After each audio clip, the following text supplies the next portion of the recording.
Well, here we are fishing one of my favorite areas. It doesn't matter if it's tournament fishing or even if it's just fun fishing. We're in Door County, Wisconsin. It's September time frame right now. The water is starting to cool down a little bit. These fish really don't want to chase. So what we're targeting these fish with is actually glide baits and different casting baits. You don't cover a lot of structure very fast because one thing about Green Bay, it is very big and there's endless structure along the east shore of Green Bay. So what we're going to show you today is different techniques and different ways to find these specific areas because you don't cover a lot of water fast when you're casting. So join me and Gary today to get your next bite. Just looking for the next bite, next bite, next bite, next bite. Just looking for the next bite. Yes, we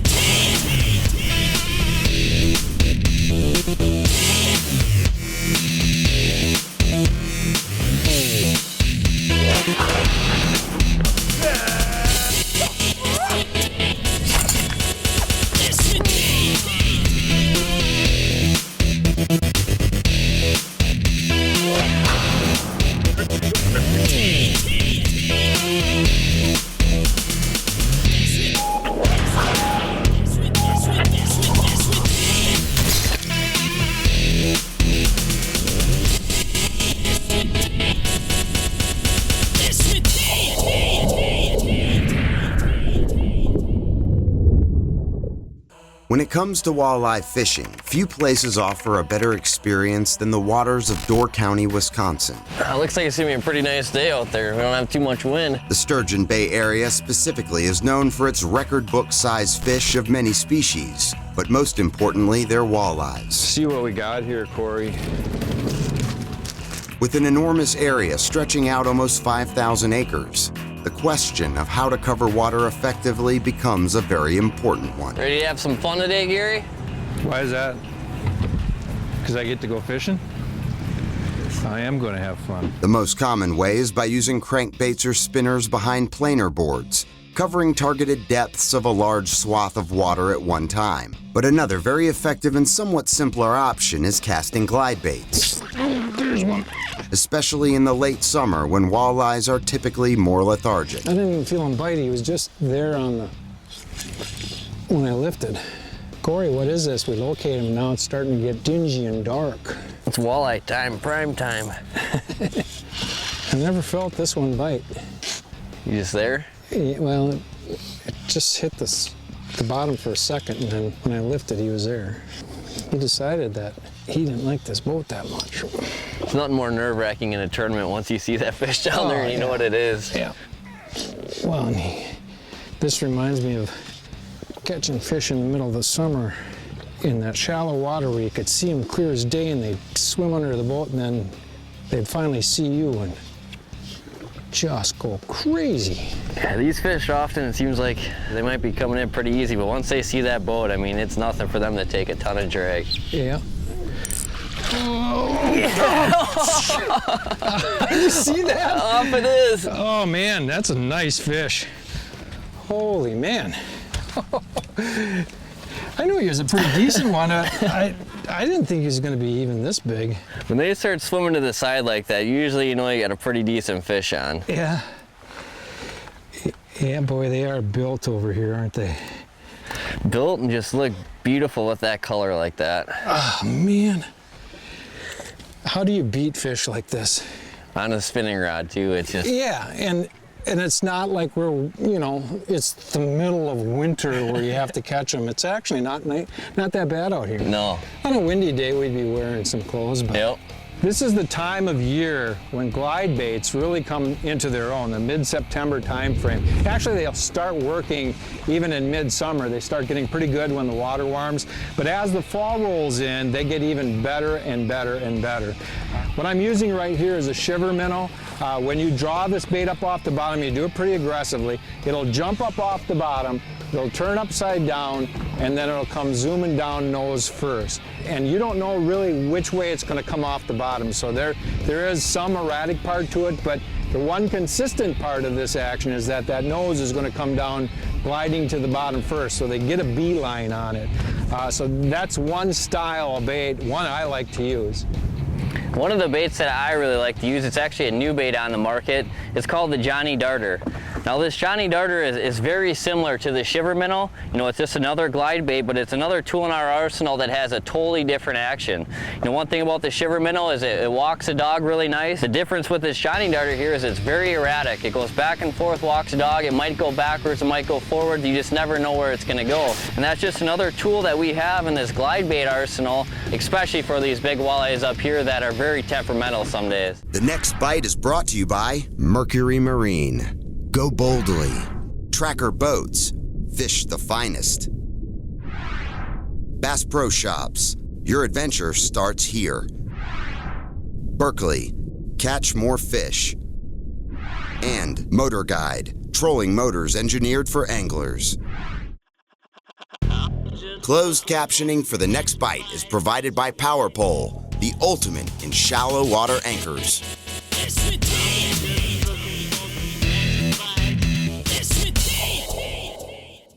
Glide baits have become part of the lineup of usual suspects in many different anglers' tackle boxes in the last couple of years. Time on the water has proven to professional walleye anglers Gary Parsons and Korey Sprengel that much like with crankbaits, not all glide baits are created equal, as each have their own particular actions and on top of that, cadences to consider. It's fun catching them this way. It is. You know? You never know what it's going to come up, either if it's a bass, a giant walleye. Yeah, you know, and it could be a giant bass, or it might be a 20-pound sheephead sometimes. You just never know. One of the real important things about fishing these glide baits will be the proper jigging stroke or cadence. I'm going to use a standard lift about 3 feet and drop my rod tip right back to the bottom right away. Now what that allows is for that bait to jump up off the bottom and then fall on a totally slack line. And for you good jig anglers, that's going to be tough for you because you're going to be used to lifting and then holding and letting your jig swim back. You don't want to do that. Let these baits free fall on a slack line. It's real important. I like to fish a lot of different lakes with this technique, and this single stroke technique works really well if the water's not crystal clear.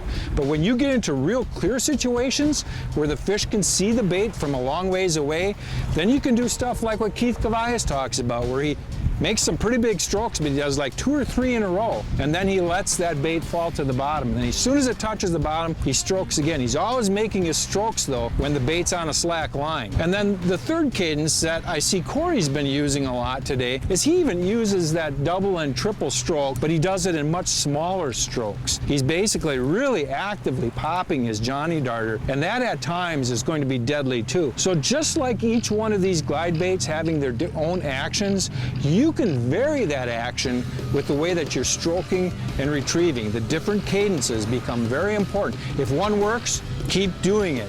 You're gonna stroke the fish. You get that on the Johnny Darter? Oh yeah. Oh, nice. It crushed you pretty good too. Yeah.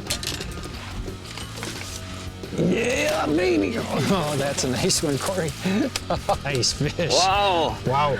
Man, he just cracked it too. Oh man, he's a good one too. Holy man. Oh, he's off Yeah, the net. Oh really? He popped right off, huh? I was looking right at you when it hit. It was like the perfect hook set. I felt that double head shake. Usually right when they bite, you feel that double head shake when the line comes tight on them. And yeah. I mean, I just love the color of these fish up here. It's just that dark gold rusty color, and yep. you know, they're healthy. Right, I don't think walleyes get any prettier than they do up here at this time of year. They're so cool. They are, and it's fun catching them on a spinning gear. Yeah, it is. It's a blast. Let's get her back.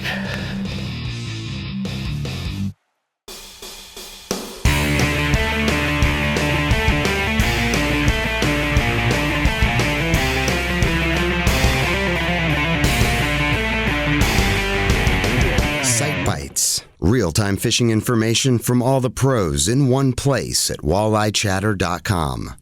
Being precise can make a good day of fishing a great day. And what I mean by that is always making sure that the presentation you're fishing is in the exact strike zone that you want. But one of the things with Fireline that Berkeley's now done is they've made what's called metered Fireline. And you can actually see it looks pretty cool on the spool right here. It's just different high-vis colors. There's 5 colors in this metered Fireline, 10-foot increments. But what that does for you in a lot of different presentations is it keeps your baits exactly where you want them. A bridge pillar, for example. What we found is almost any river system, these bridges are some of the best places to catch a bunch of walleyes, because what it's doing is those pillars are diverting current, and walleyes like to sit out of the main current, so they're sitting real tight to these pillars. But especially in the summer months, they can easily be suspended. Out on Lake Oahe like we are here, some of these bridges are in 110 feet of water, and guys are catching fish 30, 40 feet down. But now, I always can know I'm in that strike zone simply by, if I want to get that bait 40 feet down, I let 4 high-vis colors out and I know I'm right where I need to be, and I start catching fish. Another presentation that walleye anglers fish a ton of are bottom bouncer techniques. And one of the things that you see a lot of anglers do is probably let out too much line when they're fishing bottom bouncers. You want those bouncers to just be ticking bottom. If you let out too much line, they're gonna be dragging on the bottom and not fishing your presentation correctly. But now you can actually dial it in with these different colors, the 10-foot increments. But the last technique I want to tell you about that we do a ton of is trolling crankbaits up real shallow with, believe it or not, spinning gear. And the reason we do that is because you can get a quick deploy. You basically just flip that maybe flicker shad number 4 or 5 back behind the boat, because a lot of times there's going to be weeds, rocks, things like that. You want to make sure that that bait's running in the strike zone. So now you're having that built-in line counter with all those fire line capabilities. Anytime you're casting any of these glide baits and things like that, when you're casting, covering water is very slow. It takes a lot of time. So one thing I like to do in advance before I fish a spot, especially if it's a new area, is use my electronics to really help me understand what's really going on down there. I like to have a good leg chip set up on one side so I have a basic idea on how the structure lays out. And the next thing, I like to have my two-dimensional sonar right side by side with it so I know the depth. What really tells me what's really going on down there is structure scan, and especially side scan. I want to drive up and down the sides of these humps, and what I want to do is a waypoint where those bigger boulder piles are, where that bigger rock is, say on a hump or if it's a point, because when we're casting I want to be able to turn around and position the boat so I can cast to those key areas. And one thing I really like to do when I'm casting, especially on big bodies of water like this, like the Great Lakes here, is generally you have a lot of wind and you're gonna have a lot of waves, and whenever you have a big bow in your line, you lose a lot of that control and a lot of that feel. So what I like to do is always position my boat on the upwind side of the structure that I'm fishing, and usually cast right out the back of the boat if there's a lot of wind. So I'm casting right downstream with the wind, so my line is very straight. I don't have that huge bow that's created in my line, so I have a lot of good feel. And that way when I do get a fish hooked up, my boat's not drifting over top of the fish when I'm trying to get them in. Boat position isn't the only stealthy consideration when casting to these Door County, Wisconsin, clearwater trophy-size walleyes. Fluorocarbon leaders are also extremely important, but their importance goes beyond simply aiding in the line appearing invisible. It is to complement both the extreme actions of these lures and the cadences used to fish them effectively. She's a nice one. Ooh. Here he is, Corey. Nice. That's a nice one. Oh yeah. He wasn't getting off. No, he T-boned her, huh? Right in the corner of the mouth. Yeah, that's right where you want to get him. Got it. Another nice, really super fish. You said he just cracked it though pretty hard. There was a big bow in my line from the wind, you know, and I felt it right through the bow. Oh yeah? That bait was coming down and it just went boom like that. Yeah, we got quite a bit of breeze picking up now, but I think it's starting to fire him up a little bit. Yeah, that's a beauty. Get her back and get another one? Let's get her back. I want to just take a moment to explain what I would consider one of the most important components of your rod, reel, line setup for fishing all of these glide baits. You know, we talk about using a stiff rod, a stiff spinning rod, so that you can get a good hook set. We talk about using fire line or nanofill in that 10-pound type category. But we kind of gloss over the leaders, and the leader to me is one of the most important parts. This is a 15-pound test, 100% fluorocarbon leader. It's made by Berkeley. It's not your typical fluorocarbon like you would maybe use for bass fishing and where you put it on your reel. This is actually a leader material. It's stiffer, it's got a slick coating on it, and it's really, really tough. The last few inches of your leader material here will fray. One of the reasons that you use a leader isn't just for the invisibility that it brings, but these baits like to fall. If we look at the shiver minnow, it turns upside down every time you stroke that rod. And when it does that, that bottom hook can catch on line. If you tie this directly to your braid or to your fire line, you're going to get tangles almost every cast. If you use this leader material, you won't get tangled very much at all. So remember, kind of a simple component, but probably the most critical component so that it keeps you fishing instead of just untangling lines. He drilled it too, man. I almost lost my rod. Kind of right along that break I casted, you know. It just marked a nice one too. Yeah. This is a good fish, whatever it is. Oh, he felt like he rolled a little bit. Big head shakes there. Yeah. He's feeling really weird now. Almost like catfish rolls. My line's grating across his teeth, which is possible with this fire line. They feel that way. Oh, he's a big walleye. A big walleye. Oh, yes. Oh, that's why he ate it. That one. Whoa. Oh, he just choked it. He's got it all in his mouth. Oh, man. Oh, it looks like you might need pliers, huh? Yeah, for sure. He's got her in there. Oh, here's a pair. Here you go. Thanks. Oh, there's not much bait hanging out of his mouth there. No.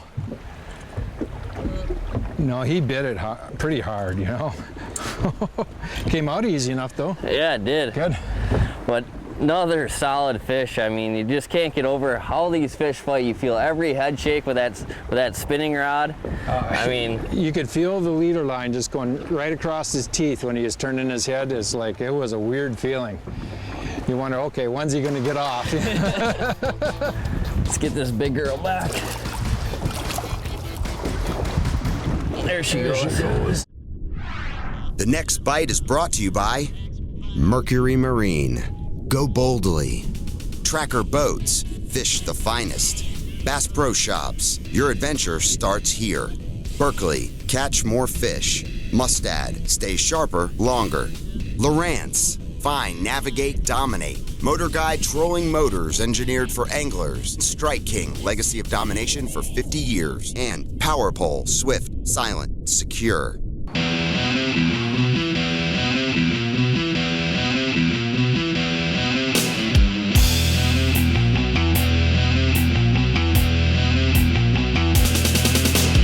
Hot topics, leading information, and tackle and techniques to make you a better angler. Presented by Mercury. For open water anglers in the north, there comes a time when the season ends. The ice comes, it gets really cold, and one of the things that you need to really pay attention to is the winterization process for your outboards. And when we look at a Mercury Verado, they're very complicated. They're digital engines. There's a lot of things that are going on in them. So it's very important to have that done correctly. Whether you come to a dealer like Sportamotive like this or your Mercury authorized dealer, to make sure that that winterization process goes correctly. So the first thing we're gonna look at is the fuel system, and we're gonna put the correct amount of stabilizer in that system to make sure that that gas sits well over the winter. Then we're gonna look at the oil system. We're gonna change the oil. We're basically gonna put new oil filters in so everything's ready to go when the water gets warm and when you can actually get that engine back out on the water. The next thing we're gonna do is look at the cylinders. We're gonna remove pencil coils, we're gonna take out spark plugs, we're gonna put storage seal in, and we're actually gonna crank that engine over to make sure that everything's clean, dry, and ready to go when it's time to get back out there. So the last thing we're gonna look at is gear case, and we're gonna change the lube in that, and we're gonna put everything back together. So when all those steps are done, your Mercury Verado is winterized correctly. So make sure that you utilize those Mercury technicians like at Sportamotive, basically to ensure that that Verado will run great year in and year out. The late summer, early fall seasonal transition means cooling water temperatures traditionally dial the walleye bite down a bit, but casting marks on the edges of structure with glide baits and spinning gear has enabled professional anglers Gary Parsons and Korey Sprengel to trigger the size of fish Door County and other expansive Great Lakes fisheries are known for all summer long. Oh, there's one, Korey. Nah, it's a sheephead. Yeah, it looks like a sheephead. When typically trolling cranks is at the height of its usefulness because the fish tend to be more aggressive. It's feeling like a walleye now because I just felt like teeth grating on it. Yeah, it's swimming with the boat. Yeah, it's coming easy right now. I haven't seen any sheephead cruise like that, have you? No, it's swimming along like a big walleye, isn't it, Gary? Yeah. That's a big head shake there. Oh yeah, it's a biggie. Oh, yeah. Oh, that's a nice one. That thing is a chunk. He got off in the net, huh?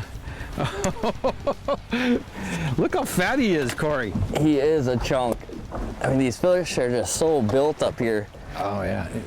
Oh, look at that fish. This one's pretty long too. He's a brute. I thought at first that it was a sheephead that just drilled me because it hit so hard and it ran right away.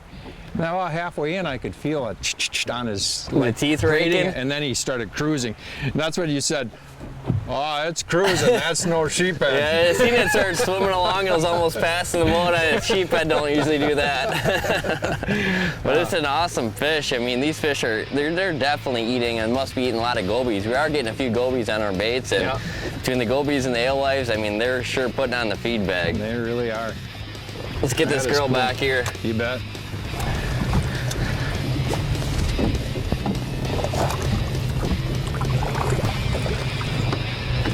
There she goes. This is a direct copy of my sun chase. You can see he kind of just sits there. He's waiting for someone to feed him a snack. Oh, you're filming it. I love fishing with good anglers like Korey because as he grabs around looking for fish, I get to eat sandwiches. That one looks a little bit like my other co-host for the next bite, Keith Cavallas. Hairstyle pretty much the same as it's been the last 30 years. We should have a little Mercury cap on there because that's normally what he wears. And like a Bass Pro logo on the side, but other than that, I give you Keith Cavallas. The Next Bite would like to thank Latham Smith Lodge, located in Door County, Wisconsin. For more information on the lodge at Latham Smith, visit www.thelodgeatls.com.